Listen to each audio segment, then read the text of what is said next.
The 1950 Rolls-Royce Silver Dawn had not moved in over 4 decades. It rested beneath a silk cover inside a private estate garage, surrounded by modern supercars that glittered with life. Yet none carried the weight of memory the old Rolls held for billionaire Margaret Whitmore and her 22-year-old daughter Evelyn. The car had belonged to Margaret's late husband.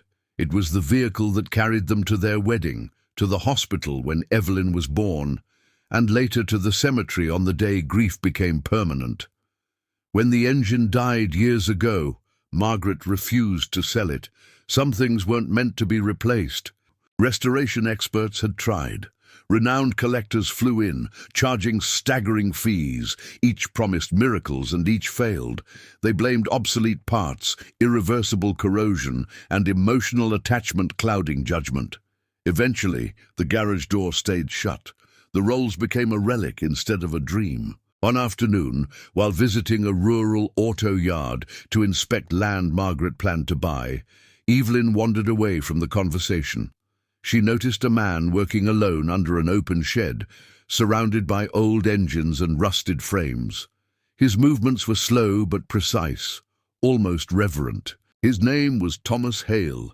A mechanic nearing 50, he ran a struggling repair shop that survived on farm trucks and word of mouth. He had no website, no certifications framed on walls. What he had was time, patience, and a lifetime spent restoring machines everyone else abandoned. Evelyn asked him a careless question. "Do you fix classics?" she said, half expecting a joke. Thomas wiped his hands and smiled faintly. "I don't fix them," he replied. "I listen to them."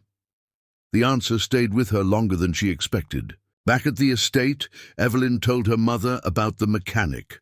Margaret dismissed the idea instantly. She had trusted the best.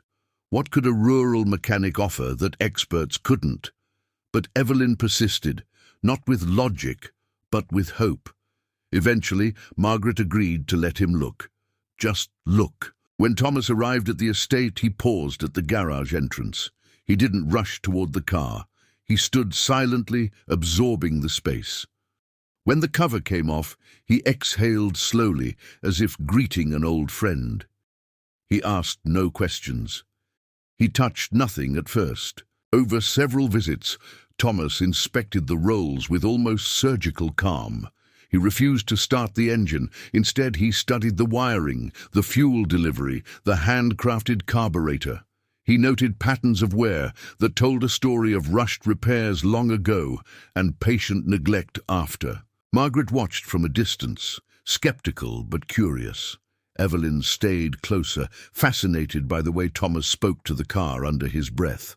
He explained nothing in technical jargon. He spoke in cause and consequence, in respect for old design, in humility before craftsmanship. The real problem, Thomas realized, wasn't decay. It was misalignment, caused by a well-meaning but careless repair decades earlier. The engine components were sound, but their harmony was broken. Modern diagnostics couldn't see it. Only time and touch could. Thomas spent weeks working alone, no assistance, no replacement parts ordered online. He rebuilt small components by hand, reshaped metal instead of replacing it, and rewired connections exactly as they were done in 1950. He treated the Rolls as history, not inventory. Margaret grew impatient. She questioned whether nostalgia was costing her time and money. Thomas never defended himself. He only said, "If it wakes up, you'll know. If it doesn't, I'll walk away." Something in his certainty unsettled her more than arrogance ever could. One evening, as rain fell lightly outside the garage, Thomas closed the hood and stepped back. He invited Margaret and Evelyn closer. His hands trembled slightly, not from fear, but respect. He turned the key gently, as if asking permission. The Rolls-Royce came alive in a low, steady murmur, not a roar, a breath, smooth, controlled, unmistakably present. The sound filled the garage like a memory returning intact. Margaret's knees weakened. Evelyn covered her mouth, tears spilling freely. Margaret stepped forward, placing her hand on the hood. For the first time in years, the car felt warm, alive.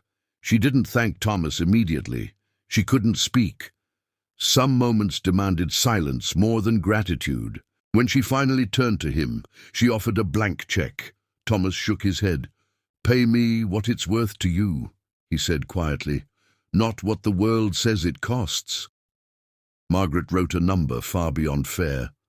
Thomas accepted, but that wasn't the end. She offered him a permanent role managing her private collection, a restoration wing, full funding, global recognition. Thomas agreed, but only on one condition. Young mechanics would be trained to restore, not replace, to learn patience before profit. The Rolls-Royce returned to the road weeks later. Evelyn rode in the passenger seat, sunlight dancing across polished wood.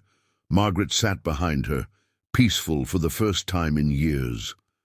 The past hadn't been resurrected, but it had been honored. And Thomas Hale returned to his rural shop each evening, knowing that sometimes the greatest miracles don't come from innovation, but from listening closely enough to what was never truly broken.